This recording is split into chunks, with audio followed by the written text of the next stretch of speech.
ভাই কোরআনের কাছে চলে আসেন, আর দেরি করেন না, সময় নাই। আল্লাহ পাক সবাইকে কবুল করেন। এই মসজিদগুলোকে কাজে লাগান, এখানে তালিমি বৈঠক চালু করেন প্রত্যেক সপ্তাহে। আমি যদি প্রত্যেক মাসে রংপুরে আসি, প্রত্যেক মাসে সময় দেবেন সব। আপনারা এখানে ইমাম ঠিক করেন, খতিব ঠিক করেন এবং ওই যে টিচার ঠিক করেন, করে আপনারা কোরআন শিক্ষার ব্যাচ চালু করেন, কোরআন তাফসীরের ক্লাস চালু করেন, তারপরে তুলনামূলক আরবি ভাষা শিখেন। মানে এগুলো শিখেন না, তার মানে সময় না, এগুলো আমাদের হাতে সময় কম। এগুলো আজকে থেকে 10 বছর আগেই শেখা উচিত ছিল, তাই না? কিন্তু আমাদের এই সেকুলার শিক্ষা ব্যবস্থা আপনার জীবন থেকে 20 বছর কেড়ে নিছে। 20 বছর পড়াশোনা করার পরে আমি চ্যালেঞ্জ করতেছি যে লাখ লাখ টিচারকেও যদি আপনি কোরআন তেলাওয়াত ধরেন, সহি বলতে পারেন, অথচ তারা জাতির শিক্ষক হয়ে বসে আছে। সেকুলার শিক্ষা ব্যবস্থাটা আমাদের জীবন থেকে পুরা ইসলামের হকটাকে নষ্ট করে দিচ্ছে। আপনার অধিকার ছিল যে আপনি একজন স্কুলের স্টুডেন্ট, আপনি কোরআন পড়তে পারবেন। আপনি একজন কলেজের স্টুডেন্ট, আপনি কোরআনের তাফসীর করতে পারবেন। আপনি একজন ইউনিভার্সিটি পাস করেছেন, আপনি হাদিসও পড়তে পারবেন, এবারও তো দিতে পারবেন, এরাও দিতে পারবেন। এটা আপনার হক ছিল, কিন্তু এই হকটা নষ্ট করেছে কারা? এই সেকুলার শিক্ষা ব্যবস্থা নষ্ট করে ফেলছে। এখন তো কিছু করার নাই। তো এটাতে আমাদের দোষ কি? আমাদের দোষ হচ্ছে আমরাই তো তাদেরকে ভোট টোট দিয়ে উপর উঠেছিলাম। আমাদের বাবা উঠেছে, বাবার উঠেছে, তার বাবার উঠেছে। আমরা তো ওই সময় ইনসাফ করি নাই, ফলে আমাদেরকে ভোগ করতে হয়েছে। আপনি এই প্রশ্ন করে দুটো কথা বলেই ফেলেন, নাহলে আমি মানে হকাদা হয় না। একটা মুসলিম ঘরের ছেলে, তার অধিকার নাই প্রাইমারি স্কুলে গিয়ে সে কোরআন শিখবে? আচ্ছা, আমাদের মৌলিক অধিকার কি? খাদ্য, বস্ত্র, বাসস্থান, শিক্ষা, চিকিৎসা, 5টা বলি না? তো কোরআন আমার মৌলিক অধিকার না? মুসলিম পরিবারের সন্তান আমি, কোরআন আমার মৌলিক অধিকার না? তারপর প্রাইমারি স্কুল আপনাকে শিখায় নাই, হাই স্কুল আপনাকে শিখায় নাই, এমনকি কামাইকে শিখাইছে, বেগমবাড়িয়া বিশ্ববিদ্যালয় শিখাইছে, এরাও শিখায় নাই। এমনকি বিসিএস ক্যাডার হচ্ছেন কোরআন ছাড়াই, ডক্টর হচ্ছেন কোরআন ছাড়াই, ইঞ্জিনিয়ার হচ্ছেন কোরআন ছাড়াই, এমনকি শিক্ষা কমিশন গঠন হচ্ছে, ওই কমিশনের লোকদেরও কোরআনের জ্ঞান নেই। টকশোতে এসে আবার ঠিকই পড়ার কোরআনে পড়তেও পারে না, টকশোতে এসে পড়ার করে। এই তো বিগত 10 বছর তো টকশোর বছর ছিল, খালি টকশো, দেখেন না? আলোচনা আলোচনা আলোচনা, একটা ন্যারেটিভ তৈরি করা হচ্ছিল। ইসলাম নিয়ে যারাই কথা বলবে এরাই জঙ্গি, এরাই মৌলবাদী, এরাই সন্ত্রাসী। হ্যাঁ, কিভাবে মানুষের ব্রেইন ওয়াশ করা হয়েছে। আমি আসলে অবাক হয়ে গেছি এই ঘটনাতে, জুলাইয়ের ঘটনায়, যে যুব সমাজকে ধ্বংস করার জন্য তারা 20 বছর ঠেলে দিছে, ওই যুব সমাজই তাদেরকে পিটাই বের করছে। আল্লাহ পাকের কি পরিকল্পনা! আপনাদেরকে ধ্বংস করার জন্য 20 বছর ধরে তারা সিলেবাস কারিকুলাম করছে। আপনাদেরকে শরৎচন্দ্র পড়াইছে, বঙ্কিমচন্দ্র পড়াইছে, হুমায়ুন আহমেদ পড়াইছে, হুমায়ুন আজাদ পড়াইছে, হ্যাঁ, শেক্সপিয়ার পড়াইছে, আর কত কি পড়াইছে। কোরআন পড়তে দেয় নাই, নামাজের স্বাধীনতা দেয় নাই, পর্দার স্বাধীনতা দেয় নাই। আমাদের বোন পর্দা করে পরীক্ষা দিতে গেছে, মেকআপ খুলে ফেলা হয়েছে, কি করে নাই। কিন্তু ওই ছাত্র জনতার হাতেই এটা নিয়ে দিয়েছে। আল্লাহ পাকের দেখছেন কি একটা মিরাকেল, আল্লাহ পাকের কি মানে কুদরত, কারিশমা। ঠিক কিরকম হয়েছে জানেন? ঘটনা হয়েছে এরকম যে ফেরাউনের ঘরেই মূসা আলাইহিস সালামকে আল্লাহ পাক বড় করেছে। মাশাআল্লাহ। তো আপনাদেরকে ধ্বংস করার জন্যই কিন্তু এই পলিসিগুলো অ্যাপ্লাই করা হচ্ছে। এখন যে আল্লাহ পাকের রহমতে আপনারা বিপদে যান নাই, আলহামদুলিল্লাহ। এখন যেটা আল্লাহ পাক বোঝার তৌফিক দিচ্ছেন, দেখেন আপনারা কোরআন শিখতে পারেন না, শিক্ষা কমিশনের মধ্যে কোরআন নাই।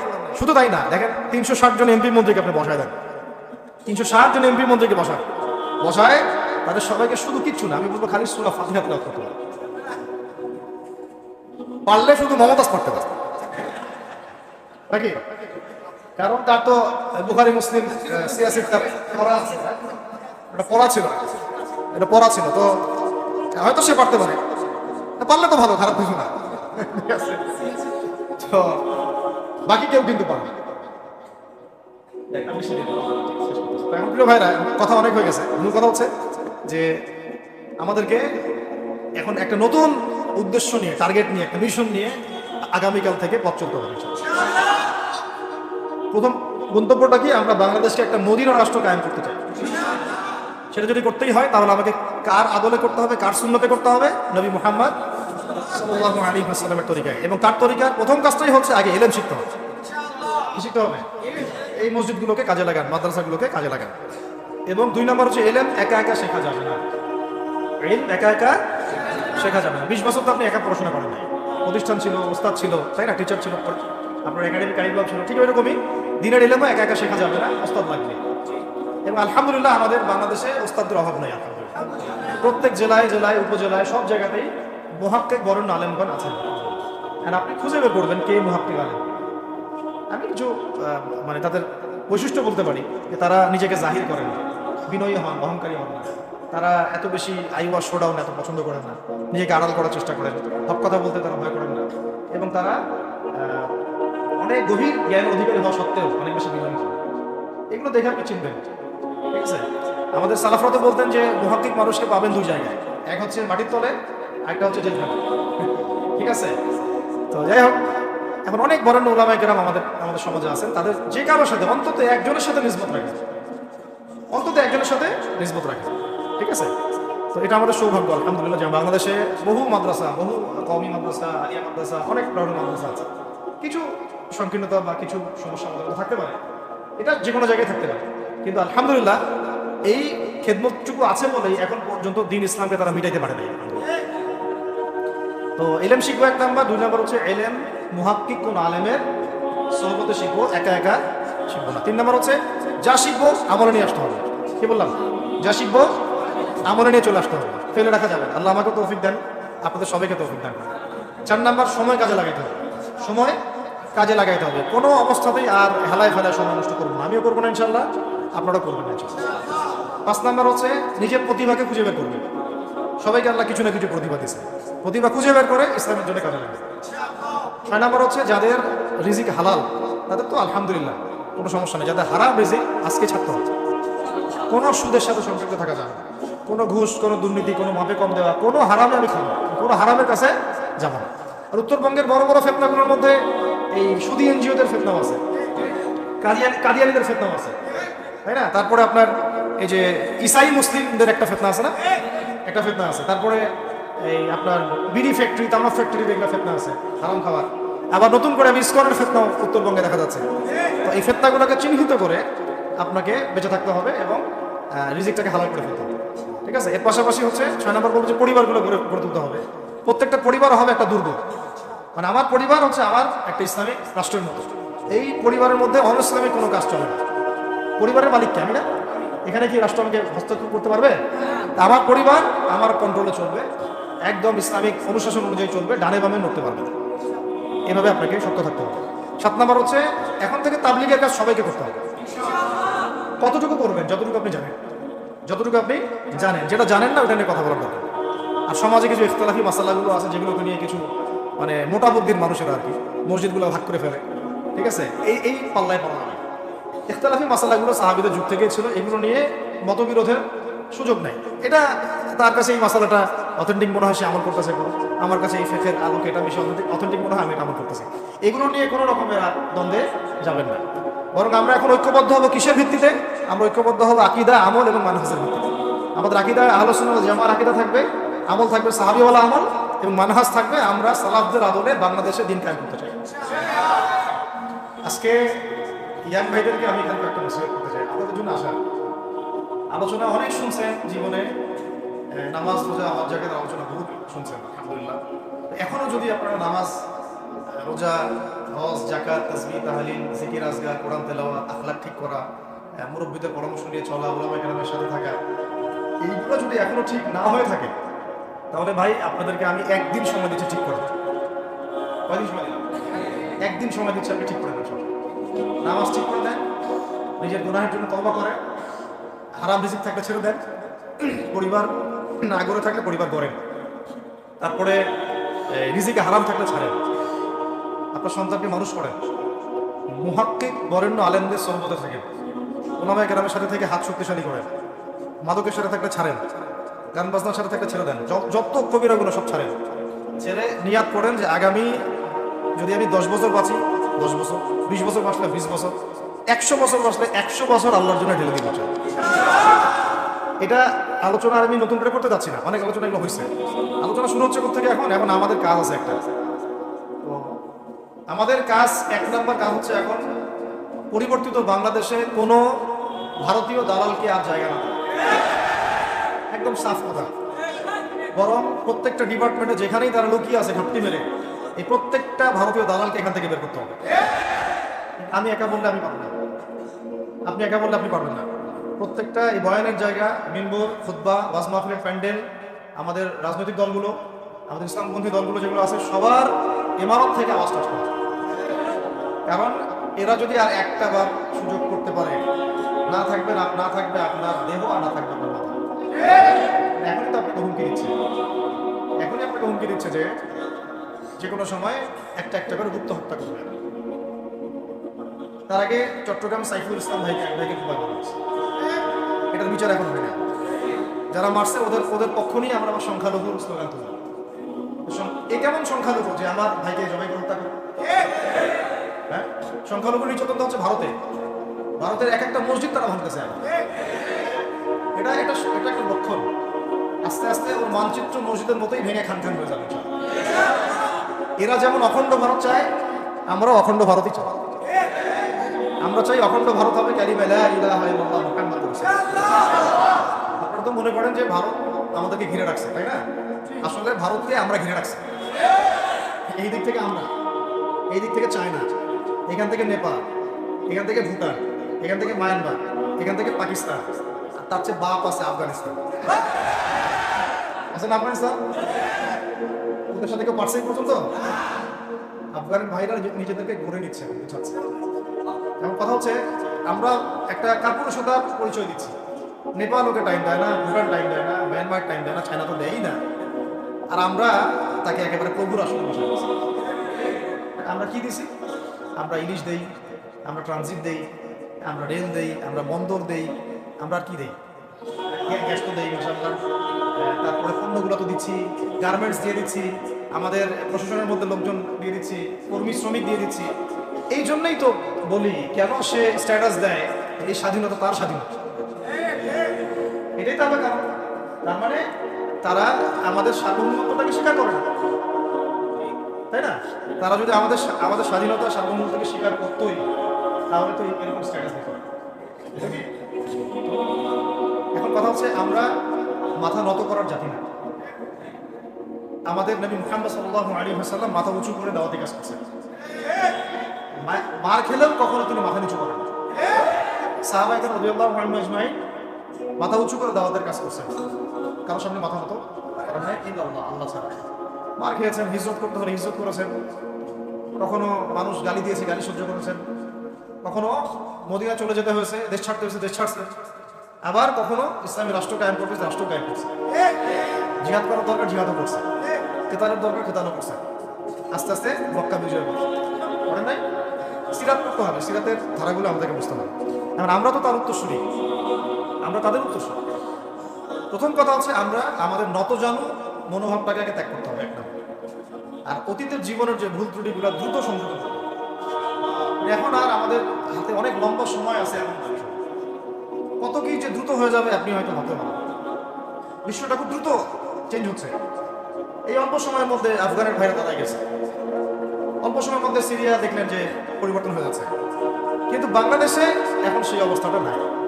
কিন্তু বাংলাদেশে তাবলীগের মেহনত, আমর বিল মারুফ নাহি আনিল মুনকার মেহনত চলবে। মানে তাবলীগের মেহনত, দাওয়াতের মেহনতটা চলবে। যদি কখনো বাংলাদেশে দেখা যায় যে দেশের শত্রুরা বা দিনের শত্রুরা বা উগ্রবাদীরা এই দেশের স্বাধীনতা সার্বভৌমত্বের উপর আক্রমণ করে, তখন কি আমাদের উপরে জিহাদ ফরজ হবে কিনা? এখন যদি তাই হয়, এখন আপনাদের কি মনে হয় এটার সম্ভাবনা আছে না নাই? এইটুকু ইন্টেলেকচুয়াল অবস্থা তো আপনাদের আছে, এটার সম্ভাবনাও হতে পারে, আজও কাল হতেই পারে। তখন আমার প্রিপারেশনটা কি হবে সেটা আমাকে এখন জানতে হবে। আমার প্রিপারেশনটা কি হওয়া উচিত? প্রথম প্রিপারেশন হওয়া উচিত আগের সমস্ত জিন্দগিতে যা করছি নিজেকে আল্লাহর দিকে ফিরাই নিয়ে আসে। এটা প্রথম কাজ। যে আল্লাহর দিকে ফিরে আসে নাই, তার সাথে না জিহাদের সম্পর্ক আছে না কিতালের সে তো আল্লাহর পথেই নাই। তো প্রিয় যুবক ভাইরা, আগে প্রথম কথা হচ্ছে আগে আপনি আল্লাহর দিকে ফিরে আসেন। দ্বিতীয় কথা হচ্ছে এরপরে আমাদের প্রয়োজন শারীরিক প্রস্তুতি। যেমনটা বললাম যে কোনো অবস্থাতেই আলেম ওলামাদেরকে, দায়ীদেরকে, মুফতিদেরকে, মুহাদ্দিসদেরকে, মাদ্রাসার শিক্ষকদেরকে, খতিবদেরকে ভিতরে ঢুকতে দেওয়া যাবে না। কারণ আপনাদেরকে যদি ভিতরে নিয়ে যাওয়ার স্কোপ পায় তারা নতুন করে আবারও কেউ, তাহলে আর সুস্থ রাখবে না, ফিজিক্যালি আপনি ঠিক থাকতে পারবেন। অতএব একটা সামাজিক প্রতিরোধ গড়ে তুলতে হবে সবসময়। মানে একটা এলাকার মধ্যে একজন আলেম আছেন, সেই আলেমকে এলাকা থেকে নিতে পারবে না, তাকে নেওয়ার আগে 100 জনের উপর গুলি চালাইতে হবে, এমন একটা মুভমেন্ট থাকতে হবে। প্রতিবাদ না করলে আপনি বান্দরবনে যান, বান্দরবনের পাহাড়ি এলাকায় গিয়ে কোন একটা পাহাড়ি লোককে উঠাই নিয়ে আসেন, দেখি কথা বলছেন। আর্মি পর্যন্ত পারে না, পারে না, সেনাবাহিনী পারে না, পারে পাহাড়িরা ওখানে ঐক্যবদ্ধ হয়ে যায়, ওদের মহিলারা ঝাড়ু নিয়ে সামনে চলে আসে। এই আমাদের বান্দরবানের কথা বলছি। ওখানে যে কুকি চিং একটা ফ্রন্ট গঠন করছে সশস্ত্র বিদ্রোহীরা, ওই অংশটুকুকে নিয়ে একটা মাস্টার প্ল্যান আছে ওদের। ওই অংশটুকুতে তারা একটা খ্রিস্টান রাজ্য বা আলাদা একটা পাহাড়িদেরকে নিয়ে একটা রাষ্ট্র প্রতিষ্ঠা করতে চায়। এটা ওদের স্বপ্ন। এই উদ্দেশ্যে তারা হাঁটতেছে এবং তারা অস্ট্রেলিয়ান ভাষায় কথা বলে। ওখানে তারা পতাকা বানাইছে, মানচিত্র বানাইছে। এমনকি লাস্ট টাইম আমরা ওখানে গিয়ে শুনলাম যে মুদ্রাও নাকি বানাচ্ছে। মুদ্রা বুঝতেছেন বিষয়টা কত ডিপ। আমাদের রাষ্ট্রে যে কত সমস্যা, আর জানি না যারা দায়িত্বে আছে তারা কি করতেছে, আসলে কোন দিকটা সামাল দিচ্ছে। অর্থনৈতিক দিকটা দেখবে, না এই পাহাড়ি এলাকার সমস্যাগুলো মেটাবে, নাকি আমাদের মুসলিম উম্মার অভ্যন্তরীণ সমস্যাটা মেটাবে, না শহীদ ভাইদের খবর নেবে, না পঙ্গু ভাইরা যারা পড়ে আছে হাসপাতালে তাদের খবর নেবে? সিনেমা দেখতে বসে গেছে। কোন আক্কেলে সিনেমা দেখেন আপনি? সিনেমা দেখার সময় কোথায়? সিনেমা দেখার সময় কোথায়? এই যে যতগুলো ভাই শহীদ হয়েছে তাদের পরিবারের খোঁজ খবর নেওয়া লাগবে না? এবং যতগুলো ভাই এখন হাসপাতালে কাতরাচ্ছে তাদের সঙ্গে হাজার ছাত্র ভাই, তাদের চিকিৎসা করানো লাগবে না? যত মানুষকে গুম করা হয়েছে তাদেরকে মুক্ত করা লাগবে না? তারাও তো জানে এটা অন্যায়, এবং যারা করে তারাও বলে এটা অন্যায়। যারা করে তারাও বলে এটা অন্যায়। আমাকেও বলেছিল যে, আমি জিজ্ঞাসা করেছিলাম যে আমাকে যদি মানে প্রকাশ্য কোর্টে চালান করে দেওয়া হয় এবং যাদের সামনে বলা হয় যে আমাকে গুম করা হয়েছে, এবং এরপর যদি বলা হয় যে আমাকে গুম করার পরে কোনো রকমের নেগেটিভ কিছু পাওয়া যায় না, তাই আমরা ছেড়ে দিয়েছি, এই কথাটা কি বলা যাবে কি যাবে? তারা বলছে যে না, এটা বলা যাবে না, কারণ এই কাজটা তো মানবতা বিরোধী অপরাধ, এটা করলে তো বললে তো সবাই আবার বুঝে। এই হলো অবস্থা। ওখানে আমরা বুঝেছি যে বাংলাদেশের প্রশাসনে দুটো ভাগ আছে। একটা ভাগ হচ্ছে মারাত্মক রকমের ইসলাম প্রিয় এবং দেশপ্রেমিক ভাষা, আমরা তাদেরকে স্যালুট জানাই। কিন্তু আপনারা ভুল জায়গায় শ্রম দিচ্ছেন, আপনারা ভুল জায়গায় মেধা আশ্রম এবং আপনাদের জীবন নষ্ট করতেছে। আপনাদের থাকা দরকার ছিল ওলামায়ে কেরামদের সাথে, তাহলে আপনাদেরকে টক্কর দিয়ে কেউ সামনে যেতে পারতেন। আপনারা খালিদ বিন ওয়ালিদ হতে পারতেন, আপনারা কিন্তু ওমর ইবনে খাত্তাব হতে পারতেন। ওইখানে ঢুকে আপনারা শুধুমাত্র দুনিয়ার স্বার্থে সব নষ্ট করতেছে। আমাদেরকে বলা হচ্ছে হুজুর বদদোয়া করিয়েন না, হুজুর ছেড়ে দিচ্ছেন, আমাদেরকে বদদোয়া দিয়েন না বের হয়ে, আমাদের চাকরি ডিউটি এটা। এক ভাই আমাকে কোরআন এনে দিয়েছে, নির্জনতা তো ওখানে, নির্জনতার সঙ্গে হচ্ছে কোরআন এবং নামাজ। এক ভাই দেখেছে আমি একটু নির্জন, মন খারাপ বসে আছে, একটা কোরআন নিয়ে এসে দিয়েছে, কোরআন পড়ে। আরেকজন এসে কোরআন নিয়ে চলে গেছে, কোরআন পড়ে ওখানে যদি আপনি আবার উল্টাপাল্টা কিছু করেন, ওদের নিয়ম নাই কোরআন দেওয়া কি নাই, নিয়ম নাই। তো এই হলো অবস্থা। কথা হচ্ছে যে এই ভাইদেরকে মুক্ত করাও তো তাদের কাজ ছিল। যে ওলামায়ে কেরামদের একজনের উপরে 3টা 4টা 5টা 10টা করে মামলা এখনো চলতেছে, তাদেরকে মুক্ত করা উচিত ছিল। আর এই পুরো জুলুমের পিছনে যত জালেম ইনভলভ ছিল তাদেরকে আইডেন্টিফাই করে ভিতরে ঢুকানো উচিত ছিল না? হয়েছে সবকিছু? এই জিনিসগুলো আমাদের অনেক গ্যাপস আছে।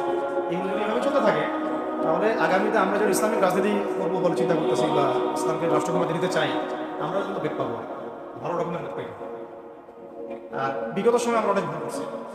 যেমন মন খারাপ করেন না, আমরা ভুল করছি এই যে আমরা সেকুলারদের অনেক বিশ্বাস করে ফেলছি, ওদের সাথে যোগ করতে গেছি, ঠিক আছে, ওদেরকে আমরা ভাই মনে করার চেষ্টা করছি। আসলে এদের সাথে কাফেরদের সাথে কোনো পার্থক্য নেই। সেকুলারিজমে যারা আছে আর কুফার যারা, এদের মধ্যে কোনো পার্থক্য নেই। ওই কালিমা পড়া না পড়ার পার্থক্য তো, বাকি আপনার পিঠে ছুরি এরম মারো ওরম। আমাদের টার্গেট হচ্ছে এখন একটা ইসলামপন্থী সরকারকে রাষ্ট্র ক্ষমতায় নিয়ে যাওয়া, এটা আমাদের একটা প্রধান টার্গেট। আমাদের এজেন্ডা স্পষ্ট, কোনো এজেন্ডা নেই আমাদের, কি নেই, কোনো গোপন এজেন্ডা নেই। আমরা চাই বাংলাদেশে এখন একটা ইসলামপন্থী রাষ্ট্র ব্যবস্থা গড়ে উঠুক, ইসলামপন্থী সরকার শাসন ক্ষমতায় আসুক। এটার জন্য আপনার সবার ভূমিকা আছে। কেউ কথা দিয়ে ভূমিকা রাখবেন, কেউ লিখবেন, কেউ বলবেন, কেউ যেভাবে হোক আপনাকে ভূমিকা রাখতেই হবে। কারণ বসে থাকার সুযোগ নেই। এখন এই রাষ্ট্রটাকে ইসলামিক রাষ্ট্র হিসেবে করার দায়িত্ব এখন সবার কাঁধে আসছে। আমরা আমাদের জায়গা থেকে বলতেছি, বাকি কাজ কিন্তু আপনাদেরকে করতে হবে। আল্লাহ করার তৌফিক দান করে। আর ইসলামপন্থী ভাইদের আপোষের যে দূরত্ব, এটা কমে ফেলতে হবে। এই দূরত্ব রাখা যাবে। ইখতিলাফ আছে থাক, যদি আকীদাগত মৌলিক কোনো পার্থক্য না থাকে, আমরা তো ভাই ভাই নাকি? আমাদের চেয়ে কি মানে সেকুলাররা আমাদের বেশি বড় ভাই? আমাদের চেয়ে কি যে নাস্তিক মুক্তাদের আমাদের বড় ভাই? কমিউনিজমে যারা আছে আমাদের, এই গণতন্ত্রপন্থী যারা একবারে কট্টর, ওরা আমাদের তিনি ভাই নাকি? আমাদের তো ভাই, সোজা কথা হচ্ছে ইন্নামাল মুমিনুনা ইখওয়া, ইন্নামাল মুমিনুনা, মুমিন যারা মুমিন ভাই, মুমিনে কি ভাই, খালাস। আল মুসলিম আখুল মুসলিম, মুসলিমের ভাই কি মুসলিম, খালাস এইটু, মুসলিম আমার ভাই, মুসলিম আমার ভাই। এখন যারা এদেশের রাষ্ট্র ক্ষমতা ইসলামকে চায় না তারা আমাদের ভাই না, সে যে কোনো নামে আসুক, এক্স ওয়াই জেড, দেখেন এক্স নামে আসুক, ওয়াই নামে আসুক, জেড নামে আসুক, যারা রাষ্ট্র ব্যবস্থা ইসলামকে চায় না তারা আমার ভাই। এবং রাষ্ট্র ব্যবস্থা ইসলাম চায় যে ভাইরা আমাদের, ওই ভাইদেরকে একসাথে থাকতে হবে। আল্লাহর কসম করে বলতেছি ইনশাআল্লাহ যদি এই ভাইরা আমরা একসাথে থাকতে পারি, এর সাথে আমরা দায়ীরা, তালেবে ইলমরা এবং আপনারা তো যুব সমাজ আছেন, আমাদেরকে টক্কর দিয়ে বাংলাদেশের রাষ্ট্র ক্ষমতা কেউ চাইতে পারবে না ইনশাআল্লাহ। সবাইকে ভূমিকা রাখতে হবে। এখন অন্যান্য আলোচনা আছে, এই আলোচনাটাই বেশি দরকার। অন্য আলোচনা অনেক শুনছেন, এখন বাংলাদেশে দরকার একটা ইসলামপন্থী রাষ্ট্র ব্যবস্থা, এর বাইরে কোনো আলাপ নাই। এটা প্রতিষ্ঠা করার জন্য কি করতে হবে সেটা ফিকির করতে হবে। কি করতে হবে বলেন? প্রথম কথা হচ্ছে আমাদেরকে আগে বৈশ্বিক জালেমদেরকে চিহ্নিত করতে হবে। বিশ্বে কারা জালেম এটা কি চিন্তা করা বাকি আছে? এই কথা বলতে যে ভয় পায় তার তো নবীর ওয়ারিশ হওয়ার দাবি করা উচিত না। ঠিক আছে, ঠিক আছে। এখন যে সম্ভাবনা শেষ হয়ে গেছে, এখন সবাই প্রতিবাদের ভাষায় কথা বলতে পারে, একটা রেভলিউশন ঘটানোর মতো সিচুয়েশন বাংলাদেশে আছে। অন্তত পক্ষে আমাদের ভাইদের মধ্যে আমরা দেখেছি, ছাত্র ভাইদের মধ্যে সাহস তো মাশাআল্লাহ অবশ্যই আছে, ডেডিকেশন আছে, জীবন দেওয়ার মানসিকতা আছে। তাদেরকে এখানে নার্সিং করতে হবে, জীবনটা যেন ভুল পথে না যায়। এখন আবু সাইদের রক্তের উপর দাঁড়ায় যদি কোনো সেকুলার ক্ষমতায় আসে, তাহলে এটা আবু সাইদের রক্তের সাথে গাদ্দারি হচ্ছে। এই মুগ্ধদের রক্তের উপর সিঁড়ি বানায় যদি কোনো জাতীয়তাবাদীরা আর ওই সেই গণতন্ত্রপন্থীরা, ওই ইসলামের দুশ্মনরা, ওই ভারতের দালালরাই যদি ক্ষমতায় আসে, তাহলে এটা ওদের রক্তের সাথে গাদ্দারি। এই গাদ্দারি মাফ হবে।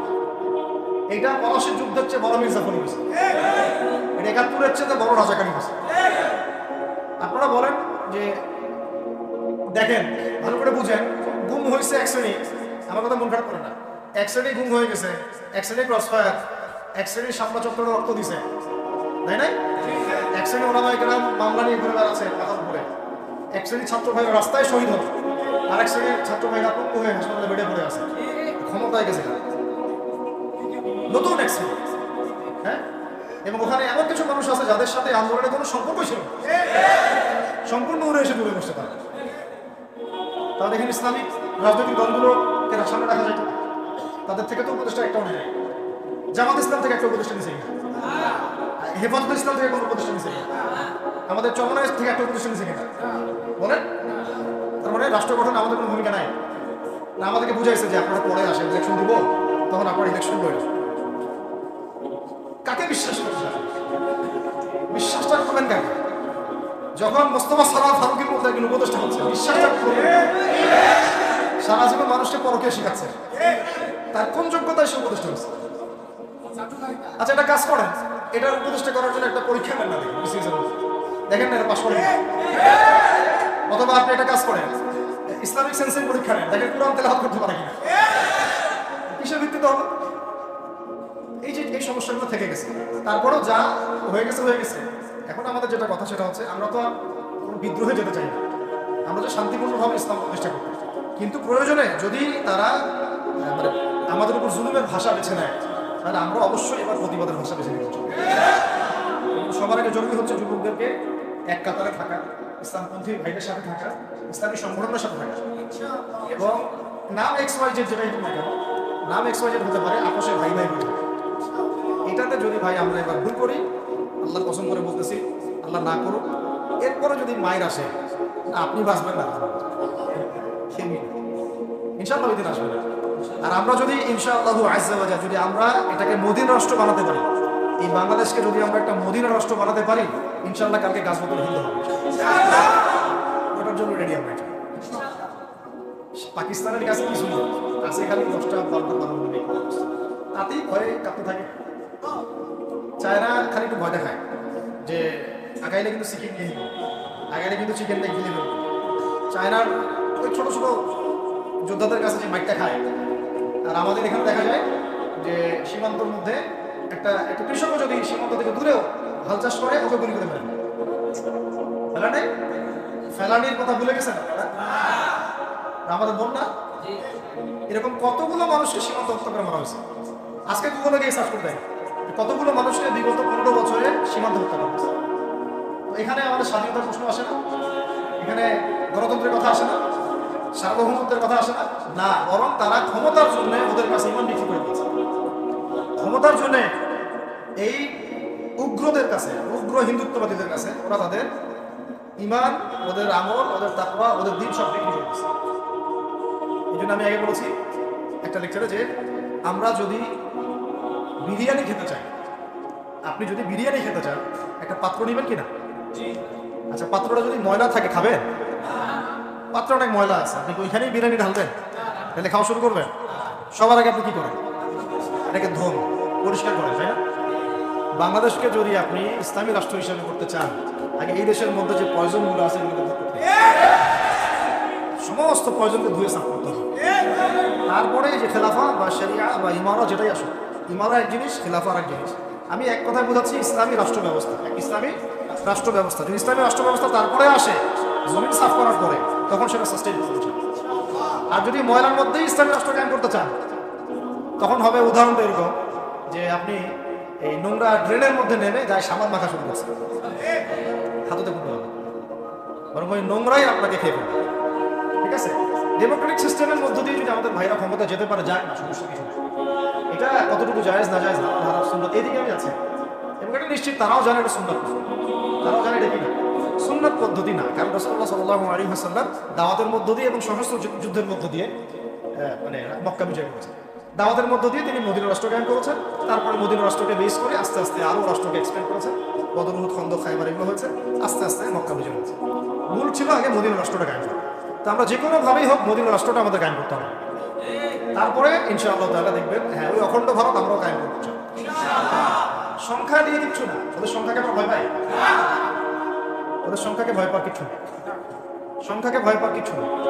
কারণ এই যে কোরআন, আমার সামনে যে কোরআনটা আছে, এটা দেখে একটু খারাপ লাগলো। কোরআনের যে অবস্থা, এটা খুব মনে কষ্ট দিল। কোরআনটা হবে চকচকা, এটা দেখে বোঝা যাচ্ছে এটা অনেকদিন কেউ পড়ে নেই। আপনাদের বাসায় যদি কোরআনের এই হালত হয়, তাহলে আমাদের দ্বারা দিন কেমন হবে? আপনার কোরআনের হালত হবে এমন যে কোরআনে এক বিন্দু পরিমাণ কোনো ময়লা নাই, প্রত্যেকদিন আপনার হাতের স্পর্শেই ময়লা দূর হয়। তখন এই কোরআন আপনার পক্ষে কথা বলতে চাও। ভাই, কোরআনের কাছে চলে আসেন, আর দেরি করেন না, সময় নাই। আল্লাহ পাক সবাইকে কবুল করেন। এই মসজিদগুলোকে কাজে লাগান, এখানে তালিমি বৈঠক চালু করেন প্রত্যেক সপ্তাহে। আমি যদি প্রত্যেক মাসে রংপুরে আসি, প্রত্যেক মাসে সময় দেবো চলবে। আপনারা এখানে ইমাম ঠিক করেন, খতিব ঠিক করেন এবং ওই যে টিচার ঠিক করেন, করে আপনারা কোরআন শিক্ষার ব্যাচ চালু করেন, কোরআন তাফসীরের ক্লাস চালু করেন, তারপরে তুলনামূলক আরবি ভাষা শিখেন। মানে এগুলো শিখেন না, তার মানে সময় নাই, এগুলো আমাদের হাতে সময় কম। এগুলো আজকে থেকে 10 বছর আগেই শেখা উচিত ছিল, তাই না? কিন্তু আমাদের এই সেকুলার শিক্ষা ব্যবস্থা আপনার জীবন থেকে 20 বছর কেড়ে নিছে।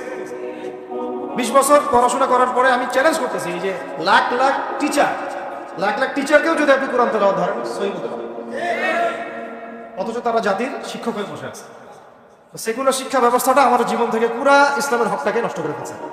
আপনার অধিকার ছিল যে আপনি একজন স্কুলের স্টুডেন্ট, আপনি কোরআন পড়তে পারবেন। আপনি একজন কলেজের স্টুডেন্ট, আপনি কোরআনের তাফসীর করতে পারবেন। আপনি একজন ইউনিভার্সিটি পাস করেছেন, আপনি হাদিসও পড়তে পারবেন, এবারও তো দিতে পারবেন, এরাও দিতে পারবেন। এটা আপনার হক ছিল, কিন্তু এই হকটা নষ্ট করছে কারা? এই সেকুলার শিক্ষা ব্যবস্থা নষ্ট করে ফেলছে। এখন তো কিছু করার নাই। তো এটাতে আমাদের দোষ কি? আমাদের দোষ হচ্ছে আমরাই তো তাদেরকে ভোট দিয়ে উপরে উঠেছি। আমাদের বাবারা উঠেছে, আমাদের বাবারা উঠেছে, তার বাবারা উঠেছে। আমরা তো ওই সময় ইনসাফ করি নাই, ফলে আমাদেরকে ভোট করতে হয়েছে। আপনার এই প্রশ্ন করে দুটো কথা বলেই ফেলেন, নাহলে আমি মানে হকাদায় হয় না। একটা মুসলিম ঘরের ছেলে, তার অধিকার নাই প্রাইমারি স্কুলে গিয়ে সে কোরআন শিখবে? আচ্ছা, আমাদের মৌলিক অধিকার কি? খাদ্য, বস্ত্র, বাসস্থান, শিক্ষা, চিকিৎসা, 5টা বলি না? তো কোরআন আমার মৌলিক অধিকার না? মুসলিম পরিবারের সন্তান আমি, কোরআন আমার মৌলিক অধিকার না?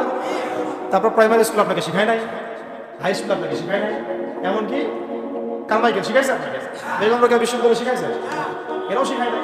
এমনকি বিসিএস ক্যাডার হচ্ছেন কোরআন ছাড়াই, ডক্টর হচ্ছেন কোরআন ছাড়াই, ইঞ্জিনিয়ার হচ্ছেন কোরআন ছাড়াই। এমনকি শিক্ষা কমিশন গঠন হচ্ছে, ওই কমিশনের লোকদেরও কোরআনের জ্ঞান নেই। টকশোতে এসে আবার ঠিকই পড়ার কোরআনে পড়তেও পারে না, টকশোতে এসে পড়ার এই তো বিগত 10 বছর তো টকশো বছর ছিল, খালি টকশো, দেখেন নাই? আলোচনা একটা ন্যারেটিভ তৈরি করা হচ্ছিল, ইসলাম নিয়ে যারাই কথা বলবে এরাই জঙ্গি, এরাই মৌলবাদী, এরাই সন্ত্রাসী। হ্যাঁ, কিভাবে মানুষের ব্রেইন ওয়াশ করা হয়েছে। আমি আসলে অবাক হয়ে গেছি এই ঘটনাতে, জুলাইয়ের ঘটনায়, যে যুব সমাজকে ধ্বংস করার জন্য তারা 20 বছর ঠেলে দিছে। ওই যুব সমাজই তাদেরকে পিটাই বের করছে। আল্লাহ পাকের কি পরিকল্পনা! আপনাদেরকে ধ্বংস করার জন্য 20 বছর ধরে তারা সিলেবাস কারিকুলাম করছে। আপনাদেরকে শরৎচন্দ্র পড়াইছে, বঙ্কিমচন্দ্র পড়াইছে, হুমায়ুন আহমেদ পড়াইছে, হুমায়ুন আজাদ পড়াইছে, হ্যাঁ শেক্সপিয়ার পড়াইছে, আর কত কি পড়াইছে। কোরআন পড়তে দেয় নাই, নামাজের স্বাধীনতা দেয় নাই, পর্দার স্বাধীনতা দেয় নাই। আমাদের বোন পর্দা করে পরীক্ষা দিতে গেছে, মেকআপ খুলে ফেলা হয়েছে, কি করে নাই। কিন্তু ওই ছাত্র জনতার হাতেই এটা নিয়ে গেছে। আল্লাহ পাকের দেখছেন কি একটা মিরাকেল, আল্লাহ পাকের কি মানে কুদরত, কারিশমা। ঠিক কিরকম হয়েছে জানেন? ঘটনাটা হয়েছে এরকম যে ফেরাউনের ঘরেই মূসা আলাইহিস সালামকে আল্লাহ পাক বড় করছে। মাশাআল্লাহ। তো আপনাদেরকে ধ্বংস করার জন্য কিন্তু এই পলিসিগুলো অ্যাপ্লাই করা হচ্ছে। এখন যে আল্লাহ পাকের রহমতে আপনারা বিপদে যান নাই, আলহামদুলিল্লাহ। এখন যেটা আল্লাহ পাক বোঝার তৌফিক দিচ্ছেন, দেখেন আপনারা কোরআন শিখতে পারেন না, শিক্ষা কমিশনের মধ্যে কোরআন নাই। শুধু তাই না, দেখেন 360 জন এমপি মন্ত্রীকে আপনি বসায় দেন, 360 জন এমপি মন্ত্রীকে বসায় তাদের সবাইকে শুধু কিচ্ছু না, আমি বলবো খালি সূরা ফাতিহা তেলাওয়াত করতে হবে। পারলে শুধু মমতাজ পড়তে পারে নাকি? কারণ তার তো বুখারী মুসলিম সিয়াসি কিতাব পড়া আছে, এটা পড়া ছিল তো হয়তো সে পারতে পারে, পারলে তো ভালো, খারাপ কিছু না। ঠিক আছে, তো বাকি কেউ কিন্তু পারবে। এখন প্রিয় ভাইরা, কথা অনেক হয়ে গেছে। মূল কথা হচ্ছে যে আমাদেরকে এখন একটা নতুন উদ্দেশ্য নিয়ে, টার্গেট নিয়ে, একটা মিশন নিয়ে আগামীকাল থেকে পথ চলতে হবে। প্রথম গন্তব্যটা কি? আমরা বাংলাদেশকে একটা মদিনা রাষ্ট্র কায়েম করতে চাই। সেটা যদি করতেই হয় তাহলে আমাকে কার আদলে করতে হবে, কার সুন্নতে করতে হবে? নবী মুহাম্মদ সাল্লাল্লাহু আলাইহি ওয়াসাল্লামের তরিকায়। এবং তার তরিকার প্রথম কাজটাই হচ্ছে আগে ইলম শিখতে হবে। শিখতে হবে, এই মসজিদগুলোকে কাজে লাগান, মাদ্রাসাগুলোকে কাজে লাগান। এবং 2 নম্বর হচ্ছে ইলম একা একা শেখা যাবে না। একা একা শেখা যাবে না। 20 বছর তো আপনি একা পড়াশোনা করেন নাই, প্রতিষ্ঠান ছিল, ওস্তাদ ছিল, তাই না? টিচার ছিল, আপনার একাডেমিক কারিকুলাম ছিল। ঠিক ওইরকমই দিনের ইলমও একা একা শেখা যাবে না, ওস্তাদ লাগবে। এবং আলহামদুলিল্লাহ আমাদের বাংলাদেশে ওস্তাদের অভাব নেই। প্রত্যেক জেলায় জেলায়, উপজেলায়, সব জায়গাতেই মুহাক্কিক বরেণ্য আলেমগণ আছেন। আর আপনি খুঁজে বের করবেন কে মুহাক্কিক আলেম। আমি কিছু মানে তাদের বৈশিষ্ট্য বলতে পারি। তারা নিজেকে জাহির করেন, বিনয়ী হন, অহংকারী হন। তারা এত বেশি আইওয়াশ শোডাউন এত পছন্দ করেন না, নিজেকে আড়াল করার চেষ্টা করেন, হক কথা বলতে তারা ভয় করেন না। এবং তারা অনেক গভীর জ্ঞান অধিকারী হওয়া সত্ত্বেও অনেক বেশি বিনয়ী হন। এগুলো দেখে আপনি চিনবেন। ঠিক আছে, আমাদের সালাফরা তো বলতেন যে মুহাক্কিক মানুষকে পাবেন 2 জায়গায়, এক হচ্ছে মাটির তলে, আরেকটা হচ্ছে জেলখানা। ঠিক আছে, তো যাই হোক, এখন অনেক বরেণ্য উলামায়ে কেরাম আমাদের সমাজে আছেন। তাদের যে কারোর সাথে অন্তত একজনের সাথে নিসবত রাখে, ঠিক আছে। তো এটা আমাদের সৌভাগ্য আলহামদুলিল্লাহ যে বাংলাদেশে বহু মাদ্রাসা, বহু কওমি মাদ্রাসা, আলিয়া মাদ্রাসা, অনেক ধরনের মাদ্রাসা আছে। কিছু সংকীর্ণতা বা কিছু সমস্যা আমাদের থাকতে পারে, এটা যে কোনো জায়গায় থাকতে পারে, কিন্তু আলহামদুলিল্লাহ এই খেদমতটুকু আছে বলেই এখন পর্যন্ত দ্বীন ইসলামকে তারা মিটাইতে পারে না। তো ইলম শিখবো 1 নাম্বার। 2 নাম্বার হচ্ছে ইলম মুহাক্কিক কোন আলেমের সোহবতে শিখবো, একা একা শিখবো না। 3 নাম্বার হচ্ছে যা শিখবো আমলে নিয়ে আসতে হবে। কি বললাম? যা শিখবো আমলে নিয়ে চলে আসতে হবে, ফেলে রাখা যাবে না। আল্লাহ আমাকে তৌফিক দেন, আপনাদের সবাইকে তৌফিক দেন। 4 নাম্বার সময় কাজে লাগাইতে হবে, সময় কাজে লাগাইতে হবে। কোনো অবস্থাতেই আর হেলায় ফেলায় সময় নষ্ট করবো না। আমিও করবো না ইনশাল্লাহ, আপনারা করবেন ইনশাল্লাহ। 5 নাম্বার হচ্ছে নিজের প্রতিভাকে খুঁজে বের করবে। সবাইকে আল্লাহ কিছু না কিছু প্রতিভা দিয়েছে, প্রতিভা খুঁজে বের করে ইসলামের জন্য কাজে লাগাবে। 6 নাম্বার হচ্ছে যাদের রিজিক হালাল তাদের তো আলহামদুলিল্লাহ কোনো সমস্যা নেই। যাদের হারাম রিজিক আজকে ছাড়তে হবে। কোনো সুদের সাথে সম্পৃক্ত থাকা যাবে না, কোনো ঘুষ, কোনো দুর্নীতি, কোনো মাপে কম দেওয়া, কোনো হারামে আমি খাবো, কোনো হারামের কাছে যাবো না। আর উত্তরবঙ্গের বড় বড় ফেতনাগুলোর মধ্যে এই সুদী এনজিওদের ফেতনাও আছে, কাদিয়ানিদের ফেতনাও আছে, তাই না? তারপরে আপনার এই যে ইসাই মুসলিমদের একটা ফেতনা আছে না, একটা ফেতনা আছে। তারপরে এই আপনার বিড়ি ফ্যাক্টরি, তামাক ফ্যাক্টরি দেখলে ফেতনা আছে, হারাম খাওয়ার। আবার নতুন করে ইসকনের ফেতনাও উত্তরবঙ্গে দেখা যাচ্ছে। তো এই ফেতনাগুলোকে চিহ্নিত করে আপনাকে বেঁচে থাকতে হবে এবং রিজিকটাকে হালাল করে ফেলতে হবে। ঠিক আছে, এর পাশাপাশি হচ্ছে 6 নম্বর বলতে যে পরিবারগুলো গড়ে তুলতে হবে। প্রত্যেকটা পরিবার হবে একটা দুর্গ। মানে আমার পরিবার হচ্ছে আমার একটা ইসলামিক রাষ্ট্রের মতো। এই পরিবারের মধ্যে অনইসলামিক কোনো কাজ চলে না। পরিবারের মালিক কি? আমি না। এখানে কি রাষ্ট্র আমাকে হস্তক্ষেপ করতে পারবে? আমার পরিবার আমার কন্ট্রোলে চলবে, একদম ইসলামিক অনুশাসন অনুযায়ী চলবে, ডানে বামে নড়তে পারবে না। এভাবে আপনাকে শক্ত থাকতে হবে। 7 নম্বর হচ্ছে এখন থেকে তাবলীগের কাজ সবাইকে করতে হবে। কতটুকু করবেন? যতটুকু আপনি জানেন। যতটুকু আপনি জানেন, যেটা জানেন না ওটা নিয়ে কথা বলার দরকার। আর সমাজে কিছু ইখতিলাফি মাসালাগুলো আছে যেগুলোকে নিয়ে কিছু মানে মোটা বুদ্ধির মানুষেরা আর কি মসজিদগুলো ভাগ করে ফেলে, ঠিক আছে? এই পাল্লায় পড়া হবে। ইখতিলাফি মাসালাগুলো সাহাবীদের যুগ থেকে ছিল, এগুলো নিয়ে মতবিরোধের সুযোগ নাই। এটা তার কাছে এই মাসালাটা অথেন্টিক মনে হয়, সে আমল করতেছে করুন। আমার কাছে এই ফিকহের আলোকে এটা বিষয় অথেন্টিক মনে হয়, আমি এটা আমল করতেছি। এগুলো নিয়ে কোনো রকমের আর দ্বন্দ্বে যাবেন না, বরং আমরা এখন ঐক্যবদ্ধ হব কিসের ভিত্তিতে? আমরা ঐক্যবদ্ধ হব আকীদা, আমল এবং মানহাজের ভিত্তিতে। আমাদের আকীদা আহলুস সুন্নাহ ওয়াল জামাআর আকীদা থাকবে, আমল থাকবে সাহাবীওয়ালা আমল, এবং মানহাজ থাকবে আমরা সালাফদের আদলে বাংলাদেশে দিন কায়েম করতে চাই। খালাস। আর যারা দিন কায়েমের কথা বলবে না ওদের সাথে আমার ঐক্য হবে। কি হবে? দিন কায়েমের কোনো ফিকির নাই, তার সাথে আমার ঐক্য হবে কিনা? তার ফিকির আছে শুধু মসজিদ নিয়ে আর অন্য কিছু নিয়ে, তার দল নিয়ে বা তার মানে আর তো আছে অনেক কিছু আর কি, এগুলো নিয়ে। তো ওইগুলো বাদ দিলাম। এই আমর বিল মারুফের কাজ সবাইকে করতে হবে, এবং একই সাথে সবাইকে এখন থেকে প্রতিবাদী হতে হবে, অন্যায় নিষেধ করতে হবে। এলাকায় অন্যায় হতে দিবেন না। এলাকার মধ্যে জুয়া খেলবে কেন? আপনারা প্রতিবাদী হবে।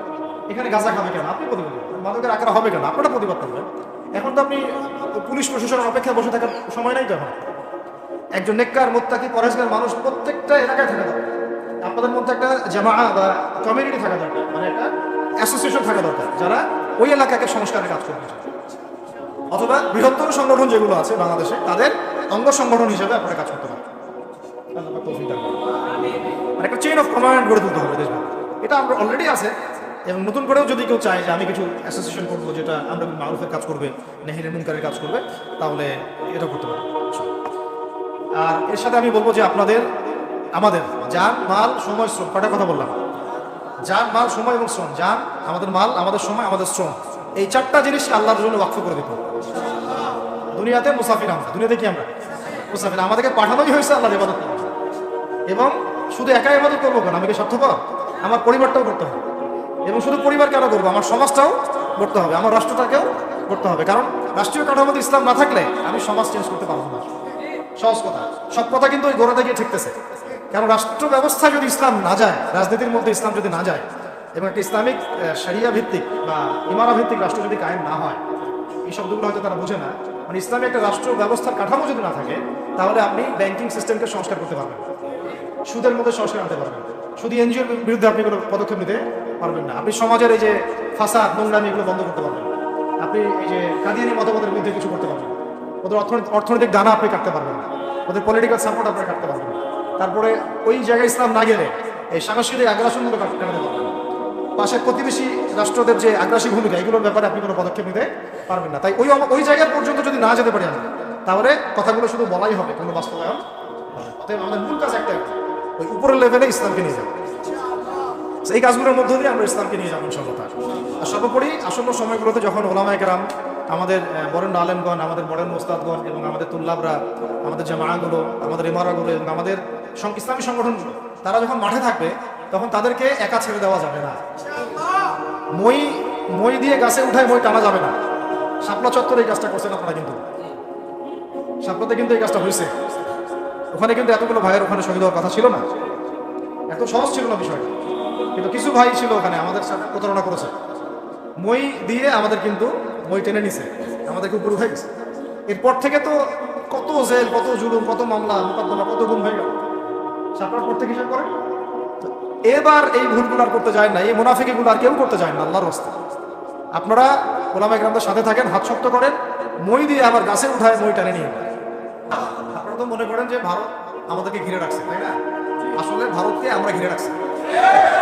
এই দিক থেকে আমরা, এই দিক থেকে চায়না, এখান থেকে নেপাল, এখান থেকে ভুটান, এখান থেকে মায়ানমার, এখান থেকে পাকিস্তান, আর তার চেয়ে বাপ আছে আফগানিস্তান। আছেন আফগানিস্তান? ওদের সাথে কেউ পারছে এই পর্যন্ত? আফগান ভাইরা নিজেদেরকে গড়ে নিচ্ছে। এবং কথা হচ্ছে, আমরা একটা কাপুরুষতার পরিচয় দিচ্ছি। নেপাল ওকে টাইম দেয় না, ভুটান টাইম দেয় না, মায়ানমার টাইম দেয় না, চায়না তো দেয়ই না। আর আমরা তাকে একেবারে প্রভুর আসনে বসে আছি। আমরা কি দিছি? আমরা ইলিশ দেই, আমরা ট্রানজিট দেই, আমরা রেল দেই, আমরা বন্দর দেই, আমরা কি দেই? গ্যাস তো দেই মাশাআল্লাহ। তারপরে পণ্যগুলো তো দিচ্ছি, গার্মেন্টস দিয়ে দিচ্ছি, আমাদের প্রশাসনের মধ্যে লোকজন দিয়ে দিচ্ছি, কর্মী শ্রমিক দিয়ে দিচ্ছি। এই জন্যই তো বলি, কেন সে স্ট্যাটাস দেয় যে এই স্বাধীনতা তার স্বাধীনতা। এটাই তার কারণ। তার মানে তারা আমাদের সার্বভৌমত্বটাকে স্বীকার করে না, তাই না? তারা যদি আমাদের আমাদের স্বাধীনতা সার্বভৌমত্বকে স্বীকার করতোই, তাহলে তো এরকম স্ট্যাটাস দিত। তো এখন কথা হচ্ছে, আমরা মাথা নত করার জাতি না। আমাদের নবী মুহাম্মদ সাল্লাল্লাহু আলাইহি ওয়াসাল্লাম মাথা উঁচু করে দাওয়াতি কাজ করছেন। মার খেলেও কখনো তিনি মাথা নিচু করেন। সাহাবায়ে কেরাম রাদিয়াল্লাহু আনহুম আজমাইন মাথা উঁচু করে দাওয়াতের কাজ করছেন। কারোর সামনে মাথা নত আল্লাহ ছাড়া। মার খেয়েছেন, হিজরত করতে হলে হিজরত করেছেন, কখনো মানুষ গালি দিয়েছে, গালি সহ্য করেছেন, কখনো মদিনা চলে যেতে হয়েছে, দেশ ছাড়তে হয়েছে, দেশ ছাড়ছে, আবার কখনো ইসলামী রাষ্ট্র কায়েম করতে রাষ্ট্র কায়েম করছে, জিহাদ করার দরকার জিহাদও করছে, কেতালের দরকার কেতালও করছে, আস্তে আস্তে মক্কা বিজয় করছে। করেন নাই? সিরাত পড়তে হবে, সিরাতের ধারাগুলো আমাদেরকে বুঝতে হবে। এখন আমরা তো তার উত্তরসূরি, আমরা তাদের উত্তরসূরি। প্রথম কথা হচ্ছে, আমরা আমাদের নতজানু মনোভাবটাকে আগে ত্যাগ করতে হবে। আর অতীতের জীবনের যে ভুল ত্রুটিগুলো দ্রুত সংশোধন করতে হবে। এখন আর আমাদের হাতে অনেক লম্বা সময় আছে, এমন না। কত কি যে দ্রুত হয়ে যাবে আপনি হয়তো ভাবতে পারেন। বিশ্বটা খুব দ্রুত চেঞ্জ হচ্ছে। এই অল্প সময়ের মধ্যে আফগানের ভাইরা দাঁড়ায় গেছে, অল্প সময়ের মধ্যে সিরিয়া দেখলেন যে পরিবর্তন হয়ে যাচ্ছে। কিন্তু বাংলাদেশে এখন সেই অবস্থাটা নাই। কিন্তু বাংলাদেশে তাবলীগের মেহনত, আমর বিল মারুফ নাহির মুনকারের মেহনত চলবে, মানে তাবলীগের মেহনত, দাওয়াতের মেহনতটা চলবে। যদি যদি কখনো বাংলাদেশে দেখা যায় যে দেশের শত্রুরা বা দিনের শত্রুরা বা উগ্রবাদীরা এই দেশের স্বাধীনতা সার্বভৌমত্বের উপর আক্রমণ করে, তখন কি আমাদের উপরে জিহাদ ফরজ হবে কিনা? এখন যদি তাই হয়, এখন আপনাদের কি মনে হয় এটার সম্ভাবনা আছে না নাই? এইটুকু ইন্টেলেকচুয়াল অবস্থা তো আপনাদের আছে, এটার সম্ভাবনাও হতে পারে, আজ হোক কাল হোক, হতেই পারে। তখন আমার প্রিপারেশনটা কি হবে সেটা আমাকে এখন জানতে হবে। আমার প্রিপারেশনটা কি হওয়া উচিত? প্রথম প্রিপারেশন হওয়া উচিত, আগের সমস্ত জিন্দগিতে যা করছি নিজেকে আল্লাহর দিকে ফিরাই নিয়েছি। এটা প্রথম কাজ। যে আল্লাহর দিকে ফিরে আসে নাই, তার সাথে না জিহাদের সম্পর্ক আছে না কিতাবের কোনো সম্পর্ক আছে, সে তো আল্লাহর পথেই নেই। তো প্রিয় যুবক ভাইরা, আগে প্রথম কথা হচ্ছে আগে আপনি আল্লাহর দিকে ফিরে আসেন। দ্বিতীয় কথা হচ্ছে, এরপরে আমাদের প্রয়োজন শারীরিক প্রস্তুতি। শারীরিক প্রস্তুতি যেমনটা বললাম যে কোনো অবস্থাতেই আলেম ওলামাদেরকে, দায়ীদেরকে, মুফতিদেরকে, মুহাদ্দিসদেরকে, মাদ্রাসার শিক্ষকদেরকে, খতিবদেরকে ভিতরে ঢুকতে দেওয়া যাবে না। কারণ আপনাদেরকে যদি ভিতরে নিয়ে যাওয়ার স্কোপ পায় তারা নতুন করে আবার কেউ, তাহলে আর সুস্থ রাখবেন, ফিজিক্যালি আপনি ঠিক থাকতে পারবেন। অতএব একটা সামাজিক প্রতিরোধ গড়ে তুলতে হবে সবসময়। মানে একটা এলাকার মধ্যে একজন আলেম আছেন, সেই আলেমকে এলাকা থেকে নিতে পারবে না, তাকে নেওয়ার আগে 100 জনের উপর গুলি চালাইতে হবে, এমন একটা মুভমেন্ট থাকতে হবে। প্রতিবাদ না করলে আপনি বান্দরবানে যান, বান্দরবানের পাহাড়ি এলাকায় গিয়ে কোন একটা পাহাড়ি লোককে উঠাই নিয়ে আসেন, দেখি কত বড় সমস্যা। আর্মি পর্যন্ত পারে না, কি পারে না? সেনাবাহিনী পারে না, পারে? পাহাড়িরা ওইখানে ঐক্যবদ্ধ হয়ে যায়, ওদের মহিলারা ঝাড়ু নিয়ে সামনে চলে আসে। এই আমাদের বান্দরবানের কথা বলছে। ওখানে যে কুকিচিং একটা ফ্রন্ট গঠন করছে সশস্ত্র বিদ্রোহীরা, ওই অংশটুকুকে নিয়ে একটা মাস্টার প্ল্যান আছে ওদের। ওই অংশটুকুতে তারা একটা খ্রিস্টান রাজ্য বা আলাদা একটা পাহাড়িদেরকে নিয়ে একটা রাষ্ট্র প্রতিষ্ঠা করতে চায়, এটা ওদের স্বপ্ন। এই উদ্দেশ্যে তারা হাঁটতেছে এবং তারা অস্ট্রেলিয়ান ভাষায় কথা বলে। ওখানে তারা পতাকা বানাইছে, মানচিত্র বানাইছে, এমনকি লাস্ট টাইম আমরা ওখানে গিয়ে শুনলাম যে মুদ্রাও নাকি বানাচ্ছে। মুদ্রা বুঝতেছেন বিষয়টা কত ডিপ? আমাদের রাষ্ট্রে যে কত সমস্যা জানি না, যারা দায়িত্বে আছে তারা কি করতেছে, কোন দিকটা সামনে দিচ্ছে? অর্থনৈতিক দিকটা দেখবে না এই পাহাড়ি এলাকার সমস্যাগুলো মেটাবে, নাকি আমাদের মুসলিম উম্মার অভ্যন্তরীণ সমস্যাটা মেটাবে, না শহীদ ভাইদের খবর নেবে, না পঙ্গু ভাইরা যারা পড়ে আছে হাসপাতালে তাদের খবর নেবে? সিনেমা দেখতে বসে গেছে। কোন আক্কেলে সিনেমা দেখেন আপনি? সিনেমা দেখার সময় কোথায়? সিনেমা দেখার সময় কোথায়? এই যে যতগুলো ভাই শহীদ হয়েছে তাদের পরিবারের খোঁজখবর নেওয়া লাগবে না? এবং যতগুলো ভাই এখন হাসপাতালে কাতরাচ্ছে তাদের সঙ্গে হাজার হাজার ছাত্র ভাই, তাদের চিকিৎসা করানো লাগবে না? যত মানুষকে গুম করা হয়েছে তাদেরকে মুক্ত করা লাগবে না? তারাও তো জানে এটা অন্যায়, এবং যারা করে তারাও বলে এটা অন্যায়। যারা করে তারাও বলে এটা অন্যায়। আমাকে বলেছিল যে, আমি জিজ্ঞাসা করেছিলাম যে আমাকে যদি মানে প্রকাশ্য কোর্টে চালান করে দেওয়া হয় এবং যাদের সামনে বলা হয় যে আমাকে গুম করা হয়েছে, এবং এরপর যদি বলা হয় যে আমাকে গুম করার পরে কোনো রকমের নেগেটিভ কিছু পাওয়া যায় নাই তাই আমার ছেড়ে দিয়েছে, এই কথাটা কি বলা যাবে কি যাবে? তারা বলছে যে না, এটা বলা যাবে না। কারণ এই কাজটা তো মানবতা বিরোধী অপরাধ, এটা করলে তো বললে তো সবাই আবার বুঝে। তো এই হলো অবস্থা। ওখানে আমরা বুঝেছি যে বাংলাদেশের প্রশাসনের দুটো ভাগ আছে। একটা ভাগ হচ্ছে মারাত্মক রকমের ইসলাম প্রিয় এবং দেশপ্রেমিক ভাষা, আমরা তাদেরকে স্যালুট জানাই। কিন্তু আপনারা ভুল জায়গায় শ্রম দিচ্ছেন, আপনারা ভুল জায়গায় মেধা আশ্রম এবং আপনাদের জীবন নষ্ট করতেছে। আপনাদের থাকা দরকার ছিল ওলামায়ে কেরামদের সাথে, তাহলে আপনাদেরকে টক্কর দিয়ে কেউ সামনে যেতে পারতেন। আপনারা খালিদ বিন ওয়ালিদ হতে পারতেন আমাদের, আপনারা কিন্তু ওমর ইবনে খাত্তাব হতে পারতেন। ওইখানে ঢুকে আপনারা শুধুমাত্র দুনিয়ার স্বার্থ সব নষ্ট করতেছেন। আমাদেরকে বলা হচ্ছে হুজুর বদদোয়া করিয়েন না, হুজুর ছেড়ে দিচ্ছেন, আমাদেরকে বদদোয়া দিয়েন না আবার বের হয়ে। আমাদের চাকরি এটা এক ভাই আমাকে কোরআন এনে দিয়েছে, নির্জনতা তো ওখানে নির্জনতার সঙ্গে হচ্ছে কোরআন, কোরআন এবং নামাজ। তো এক ভাই দেখেছে আমি একটু নির্জন, মন খারাপ বসে আছে, একটা কোরআন নিয়ে এসে দিয়েছে, কোরআন পড়ে মন ভালো। আরেকজন এসে কোরআন নিয়ে চলে গেছে, কোরআন পড়ে ওখানে যদি আপনি আবার উল্টাপাল্টা কিছু করেন, ওদের নিয়ম নাই কোরআন দেওয়া, কোরআন দেওয়ার কি নাই, নিয়ম নাই। তো এই হলো অবস্থা। কথা হচ্ছে যে এই ভাইদেরকে মুক্ত করাও তো তাদের কাজ ছিল। যে ওলামায়ে কেরামদের একজনের উপরে 3টা 4টা 5টা 10টা করে মামলা এখনো চলতেছে, তাদেরকে মুক্ত করা উচিত ছিল। আর এই পুরো জুলুমের পিছনে যত জালেম ইনভলভ ছিল তাদেরকে আইডেন্টিফাই করে ভিতরে ঢুকানো উচিত ছিল না? হয়েছে সবকিছু? এই জিনিসগুলোর মধ্যে অনেক গ্যাপস আছে। এইগুলো যদি এভাবে চলতে থাকে তাহলে আগামীতে আমরা যারা ইসলামিক রাজনীতি করবো বলে চিন্তা করতেছি বা ইসলামকে রাষ্ট্রক্ষমতা নিতে চাই, আমরা কিন্তু বেগ পাবো, ভালো রকমের বেগ পাবো।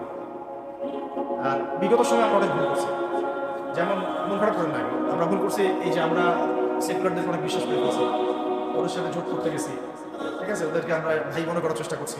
আসলে এদের সাথে কাফেরদের সাথে কোনো পার্থক্য নেই। সেকুলারিজমে যারা আছে কুফার যারা, এদের মধ্যে কোনো পার্থক্য নেই। ওই কালিমা পড়া না পড়ার পার্থক্য তো, বাকি আপনার পিঠে ছুরি এরাও মার ওরাও মার। আমাদের টার্গেট হচ্ছে এখন একটা ইসলামপন্থী সরকারকে রাষ্ট্রক্ষমতায় নিয়ে যাওয়া, এটা আমাদের একটা প্রধান টার্গেট। আমাদের এজেন্ডা স্পষ্ট, গোপন এজেন্ডা নেই আমাদের, কি নেই কোনো গোপন এজেন্ডা নেই। আমরা চাই বাংলাদেশে এখন একটা ইসলামপন্থী রাষ্ট্র ব্যবস্থা গড়ে উঠুক, ইসলামপন্থী সরকার শাসন ক্ষমতায় আসুক। এটার জন্য আপনার সবার ভূমিকা আছে। কেউ কথা দিয়ে ভূমিকা রাখবেন, কেউ লিখবেন, কেউ বলবেন, কেউ যেভাবে হোক আপনার ভূমিকা তো রাখতেই হবে। কারো বসে থাকার সুযোগ নেই। এখন এই রাষ্ট্রটাকে ইসলামিক রাষ্ট্র হিসেবে করার দায়িত্ব এখন সবার কাছে এসেছে। আমরা আমাদের জায়গা থেকে বলতেছি, বাকি কাজ কিন্তু আপনাদেরকে করতে হবে। আল্লাহ করার তৌফিক দান করেন। আর ইসলামপন্থী ভাইদের আপসের যে দূরত্ব, এটা কমে ফেলতে হবে। এই দূরত্ব রাখা যাবে, ইখতিলাফ আছে থাকে, যদি আকীদাগত মৌলিক কোনো পার্থক্য না থাকে, আমরা তো ভাই ভাই নাকি?